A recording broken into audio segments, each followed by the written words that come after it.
ওর গীত গোবিন্দ শোনার জন্য পাগলের মতো পুষ্প কাননে চলে যায় প্রতিদিন। এর দ্বারা সিদ্ধান্ত হয়, যেখানে বিশুদ্ধ ভক্ত শ্রদ্ধান্বিত পরম ব্যাকুল হয়ে ভগবানের গুণকীর্তন করে, সেখানে ভগবানের নিজেরও আবেশ থাকে না। বসন ছিঁড়ে যাচ্ছে কি কাঁটার আঘাত লাগছে। যত্র গায়ন্তি তত্র তিষ্ঠামি নারদ। সবসময় বৈকুণ্ঠে আমাকে পাবে না নারদ। আমি ধ্যানের দ্বারা যোগীদের হৃদয়ে সবসময় থাকি না, কিন্তু আমার ভক্তগণ যেখানে আমার গুণকীর্তন করে জানলে সেখানে আমি উপস্থিত হবই হব, অবশ্যই হব। এই জন্য আমাদের জীবনে হরি কথা, ভাগবতীয় কথা আস্বাদন একান্ত প্রয়োজন। এই জন্য প্রতিদিন সকালে ভগবানের চরণাশ্রিত নির্মল চিত্ত ভক্তরা প্রার্থনা করে, প্রভু নিত্য সাধু সঙ্গে হরি কথা দিও, নিত্য সাধু সঙ্গে যেন হরি কথা পায়। জানে যার জন্য ভাগবত পেয়েছি, যার জন্য শ্রীধাম বৃন্দাবন পেয়েছি, যার জন্য যুগল উপাসনা পেয়েছি, যার জন্য ব্রজভক্তি পেয়েছি, যিনি না এলে রাধা তত্ত্ব, বৃন্দাবন তত্ত্ব, ভাগবত তত্ত্ব, ভক্তি তত্ত্ব, প্রেম তত্ত্ব, ব্রজের মাধুর্য রাগ ভক্তি পেতাম না, সেই মহাপ্রভু পর্যন্ত প্রতিদিন টোটা গোপীনাথে গদাধর পণ্ডিত গোস্বামীর কাছে ভাগবত শুনতে যেতে। স্বয়ং মহাপ্রভু হরিকথাতে তার কি পিপাসা। হ্যাঁ, গদাধর সেই মধুর কণ্ঠে প্রভু ডাকতেন, আর গদাধর হস্তলিখিত ভাগবত নিয়ে প্রভুকে নিত্য শোনাতেন। মহাপ্রভু যখন অপ্রকাট হয়, লীলা সংবরণ করে প্রভু যখন নিত্য লীলায় প্রবেশ করলেন, তখন গদাধর যেন পাথর হয়ে গেছে। একটা পাথর মূর্তি যেভাবে বসে থাকে, ওইভাবে বসে বসে দিন রাত চোখের জল ফেলে। কেন জানে? আর তো কেউ এসে ডাকে না গদাধর বলে, আর তো কেউ বসে ভাগবত শ্রবণ করে না, পাথর হয়ে গেছে। শ্রীনিবাস আচার্য মহাপ্রভুর আবেশ দ্বিতীয় কলেবর। শ্রীনিবাস যখন পুরীতে গেল, লীলাচলে গেল, তখন প্রণাম করতে গেছে গদাধর গোস্বামীকে। যখন প্রণাম করছে, কে প্রণাম করছে এদিকে সার নেই। মহাপ্রভুর বিরহে কাতর হয়ে যেন পাথর প্রতিমা হয়ে স্থির হয়ে আছে। পরের দিন প্রণাম করতে আসলে সেবক কানে কানে বলছেন, শ্রীনিবাস এসেছে। প্রভু, মহাপ্রভুর দ্বিতীয় কলেবার শ্রীনিবাস এসেছে প্রণাম করতে, ওকে আশীর্বাদ করুন। চোখ খুলে তখন অশ্রু সজল নয় বলে, এসেছো শ্রীনিবাস, তোমার কথা মহাপ্রভু আমাকে বলেছে।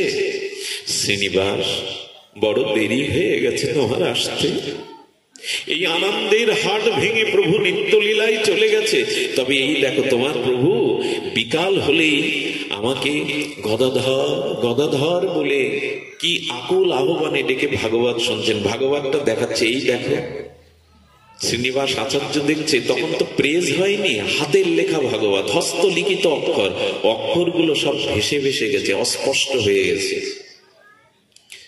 শ্রীনিবাস তখন বলছেন, প্রভু অক্ষরগুলো ভেসে গেছে কেন? বলে, তোমার প্রভু প্রতিদিন ভাগবত শুনতে শুনতে প্রভুর চোখ দিয়ে জলযন্ত্র পিস্কারির ন্যায় এত প্রেমাশ্রু পড়তো গ্রহণতে যে প্রভুর নয়নের অশ্রুতে ভেসে গেছে, অক্ষরগুলো অস্পষ্ট হয়ে গেছে, অক্ষরগুলি। আচ্ছা, ভাগবতে তো মহাপ্রভুরই কথা, যুগলেরই কথা, নিজের কথা নিজে শুনতে গিয়ে এতটা ভাগবত অনুরাগ মহাপ্রভুর যে চোখের জলে ভিজে গেছে। আমাদের কবে হবে হরি কথাতে এত বিগলিত ভাব? কোথায় গদাবরী তীরে রায় রমানন্দের কাছে কত ব্যাকুল হয়ে ছুটে এসেছেন মহাপ্রভু।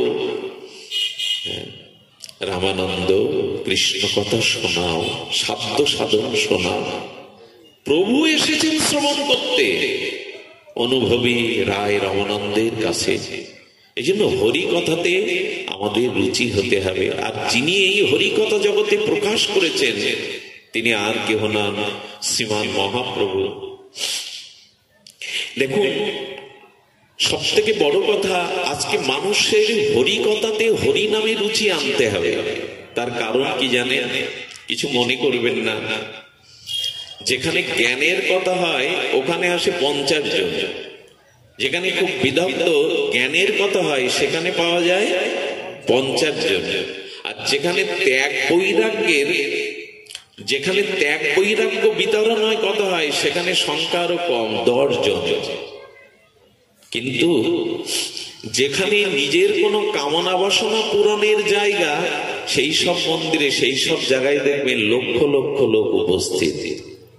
এখানে যদি একটা ভাড়া বাঁধি, এখানে যদি একটা লাল কাপড় বাঁধি, এখানে এসে ফুল ভোগ চড়ালে যদি আমার সংসারিক কামনা পূর্ণ হয়, তবে জ্ঞানের জায়গায় 50 জন পাবেন। যেখানে জ্ঞান দান হয়, যেখানে বৈরাগ্যের দান হয় সেখানে আরো সংখ্যা কম, আর যেখানে ভোগ বাসনা পূরণের জায়গা ওইখানে দেখবেন লাইন দিয়ে হাজার হাজার মানুষ দাঁড়িয়েছে। আমি একটা কথা বলি, জীবনে যাতে শুদ্ধ ভক্তি হয়, ভগবানের চরণে একটু রতিমতি হয়, এখানে যদি সব হারাতে হয়, সারা জীবন চোখের জল ফেলে সংসার কষ্ট ভোগ করতেও হয়, তবু কামনা বাসনার লাইনে না গিয়ে ত্যাগ বৈরাগ্য ভক্তির জায়গায় দাঁড়িয়ে পড়ুন। প্রেম ভক্তি জ্ঞান বৈরাগ্য না হলে এই পুনঃ পুনঃ জন্ম মৃত্যু চক্র সংসারের আবর্তন ফুরাবে না গো। কামনা যদি কোটি জন্ম পূর্ণ হয় তবু কামনা বাসনা ফুরাবে না। তাই বলবো, যেখানে ত্যাগ বৈরাগ্য সেখানে আসুন, যেন ভুলে আপনাকে মায়া ওখানে না নিয়ে যায়। যেখানে রোগ সারবে, যেখানে ব্যবসার উন্নতি হবে, যেখানে ঘেরের উন্নতি হবে, যেখানে আমার সুবিধা পাবো, ছেলে মেয়ের চাকরি হবে, এই জায়গায় লাইনে গিয়ে জীবনের সমস্যার সমাধান আসবে না, বরঞ্চ সব বঞ্চিত হলেও যাতে বৈরাগ্য হয়, কিঞ্চিত গোবিন্দ চরণে ভক্তি হয়, এই লাইনে দাঁড়িয়ে পড়ুন। এটাই জীবনের প্রাপ্তি। কিন্তু আমাদের ভোগাসক্ত মন বারবার ওই লাইনে দাঁড়ায়।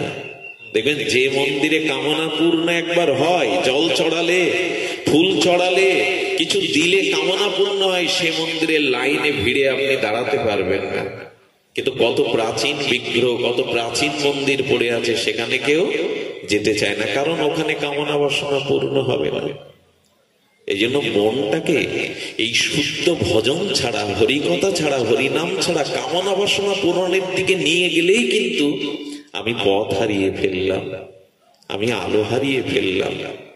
এই জন্য দেখুন, বল্লভাচার্যর কথা জানেন, জগৎগুরু বল্লভাচার্য, ওনার স্ত্রী গর্ভবতী, উনি ভক্তি রাজ্যের অন্যতম একজন মহাজন। শ্রী বল্লভাচার্য ভগবান বলা হয় তাকে। ওনার স্ত্রী গর্ভবতী, হঠাৎ একটা তান্ত্রিক এসেছে, যারা তন্ত্র মন্ত্র জানে, হাত দেখতে জানে। এখন তান্ত্রিক দেখছে মা গর্ভবতী, তো বল্লভাচার্যের স্ত্রীর কাছে উনি আশা করছেন যে আমার পুত্র হবে না কন্যা হবে, এটা উনি একটু জিজ্ঞাসা করুন, উনি আশা করছেন। তো সত্যি সত্যি মায়েদের তো একটু কৌতূহল বেশি থাকে, বাবা পুত্র না কন্যা হবে, কৃপা করে যে একটু আশীর্বাদ দিতেন। উনি হাত তুলে বলছেন, হ্যাঁ রে মা, তোর পুত্র সন্তান হবে। এতে মা ডগমগ হয়েছে, খুশি হয়েছে। খুশি হবারই তার কারণ আছে, তিনি পুত্র কামনা করেছেন। যখন ডগমগ করে খুশিতে ভাসছেন, ওই অবস্থায় রান্না করে ঠাকুর ঘরে তিনি ভোগ রাগ সাজিয়ে দিয়েছেন। ভোগ ওখানে রেখে নিবেদন করে যখন বল্লভাচার্য বাইরে এসেছে, তখন কি দেখছেন জানেন? ভোগ নিবেদনের পরে ভোগ যখন পদ্মা উন্মোচন করে মন্দিরে ঢুকেছে, দেখছে সব ভোগ রাগ থালা থেকে ছড়ানো ছিটানো, কোথাও থালাই নেই, কোনো প্রাণী ঢোকেনি ওর মধ্যে। এটা কেউ না করলে ওভাবে ভোগ রাগ করে ছড়িয়ে যেতে পারে না। বল্লভাচার্য ভগবানের কাছে হাত জোড় করে বারবার কাঁদছেন আর বললেন, প্রভু অপরাধ হয়েছে, তুমি আজ গ্রহণ করনি, তুমি আজ সেবা গ্রহণ করনি, প্রভু আমার কি অপরাধ হয়েছে? বাইরে ছুটে এসে স্ত্রীর দিকে তাকিয়ে বলছেন, বলো আজ কোনো অপরাধ হয়েছে তোমার দ্বারা, স্বীকার করো, ভগবান আজ প্রসাদ গ্রহণ করেনি, আলু থালু হয়ে ছিড়িয়ে আছে। উনি পূর্বের ঘটনা বললেন। বল্লভাচার্য তখন বলছেন, বাহ গৃহে সাক্ষাৎ গোবিন্দের প্রতি তোমার ভরসা নেই, তোমার তান্ত্রিকের আশীর্বাদ প্রয়োজন হয়েছে, আর ওই মন নিয়ে রান্না করেছো সকামতা নিয়ে, এই জন্য গোবিন্দ ছড়িয়ে দিয়েছে, আসছে গ্রহণই করে। দেখুন, ভগবানের থেকে মনটা ওই যে প্রাপ্তির দিকে, বাসনার দিকে গেলে ভগবান তার প্রতি সন্তুষ্ট হবেন না। একটা মন কজনকে দেবে? একজন সতী নারী তার প্রিয় পরম স্বামীকে ছাড়া সে মনটা তো কাউকে দিতে পারে না। তার জন্যই তো তার সাজগোজ, তার জন্যই তো তার জীবন ধারণ, তার সুখের নিমিত্তই তো তার সকল চেষ্টা। অন্যকে সুখ দেওয়ার তো তার চেষ্টা নয়। এই জন্য আমাদের ভক্তিটা হতে হবে একমুখী। এখানে একটু সতর্ক হতে হবে, আমরা যেন কামনা বাসনার দিকে এভাবে বিস্তার ফিরিয়ে আনতে হবে বারবার। এখন এই শুদ্ধ ভক্তি পাওয়ার জন্য আমরা একটু ভক্ত চরিত্র আজ আস্বাদনের প্রয়াস করছি। কিঞ্চিৎ ভাগবত মহিমা আমরা আস্বাদন করলাম, যাতে আমাদের এক ভক্তি বিশেষ সাথে ভক্তিটা এক কেন্দ্রিক হয়, রাধারানীর চরণ কেন্দ্রিক হয়, মহাপ্রভুর চরণ কেন্দ্রিক হয়। তবে এই ব্রজপ্রেম, এই বিশুদ্ধ ভক্তি লাভ করতে গেলে একটি চরণ ছাড়া আমাদের কোনো উপায় নাই। শুনুন এবার সেই শ্রী চৈতন্য চন্দ্রামৃত নামক অমার গ্রন্থ ছিল প্রবোধানন্দ সরস্বতী পাদের উক্তি। আহা, ভাসিয়ে দিয়েছেন এই গ্রন্থে। একটু চৈতন্য চন্দ্রামৃতটা প্রবোধানন্দ সরস্বতীর একটু ঘরে রাখবেন। উনি কি বলছেন দেখুন। পাষাণ পরিসিঞ্চিত অমৃত রসৈবনাঙ্কুর সম্ভাবিত। আহা, কি বলছেন? লাঙ্গুর সমমাপিত বিদুর্নত সাধ্য নৈবার্জনা। আর কি বলেছেন? হন্তা বুদয়ন্ত বুধা পতমহ ধার্যং বিধমণ্ডলং সর্বং সাধ্যমস্তু গৌর করুণা অভাবেন না ভাবুৎসব। আহা, কি বলেছেন? ধ্যান দিন হে সুধীগণ, হে অমৃতর পথযাত্রী সুধীগণ, শুনুন।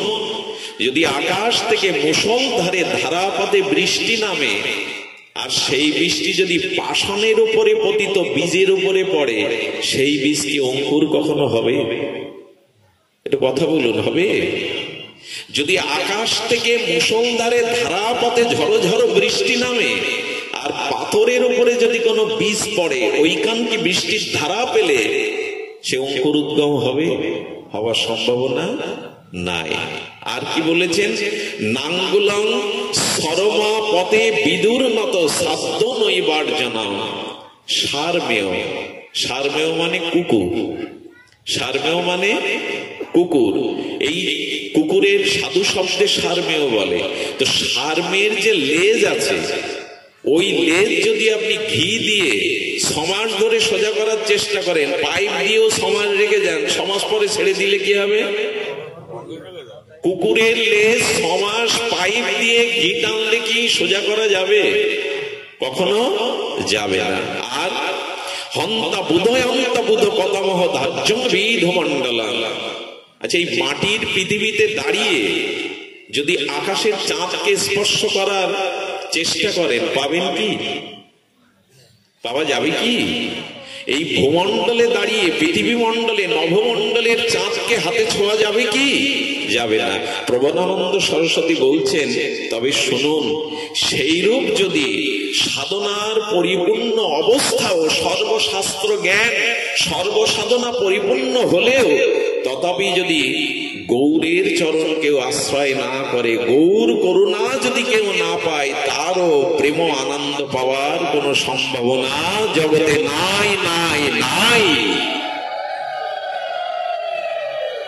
পাথরের উপরে বৃষ্টির ধারা পড়লে যেমন পাথরের বীজ অঙ্কুরিত হয় না, সমাজ ধরে পাইপের মধ্যে ঘি দিয়ে টানলেও যেমন কুকুরের লেজ সমান সরল হয় না, আর পৃথিবী মণ্ডলে দাঁড়িয়ে যেমন আকাশের চাঁদকে স্পর্শ করা যায় না, তেমন হাজার জ্ঞান হাজার শাস্ত্র বুৎপত্তি তত্ত্ব জানলেও যদি গৌর চরণে রতিমতি না হয়, তিনিও প্রেম ভক্তি কোনো কালেই পাবেন না, পাওয়ার সম্ভাবনা নয়।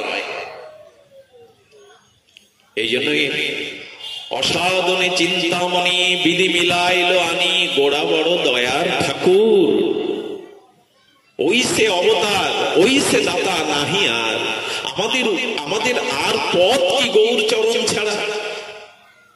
এই জন্য উনি নিত্যানন্দ প্রভু আর নির্বিচারে পাত্র অপাত্র দেওয়া দেব বিবেচনা না করে প্রেম বিতরণ করেছেন। হরি বলি বাহু তুলি প্রেম দৃষ্টি চাই। আচ্ছা, মহাপ্রভুর এই করুণাটা, মহাপ্রভুই তো কৃষ্ণ, তাই না? অন্ত কৃষ্ণ বহির্গৌর। মহাপ্রভু যদি কৃষ্ণ হয়, কৃষ্ণের মধ্যে তো এত করুণা আমরা দেখি না যেটা মহাপ্রভুর মধ্যে দেখি। নির্বিচারে পাত্র অপাত্র বিবেচনা না করে কেন এই করুণাটা এলো? বলে এই করুণাটা কৃষ্ণের না, মহাপ্রভু যে করুণা বিতরণ করছেন, করুণার তরঙ্গে আমাদের ভাসাচ্ছেন, এই করুণাটা কৃষ্ণের না, রাধারানীর। কারণ করুণাতে শ্রীকৃষ্ণের থেকে রাধারানী অনেক ছাপিয়ে গেছে। রাধারানী করুণা কেমন, খুব ভালো লাগছে। আপনাদের মতো এরকম শান্ত আর হরি কথা পিপাসু ভক্তের মধ্যে একথা শোভামান হয়।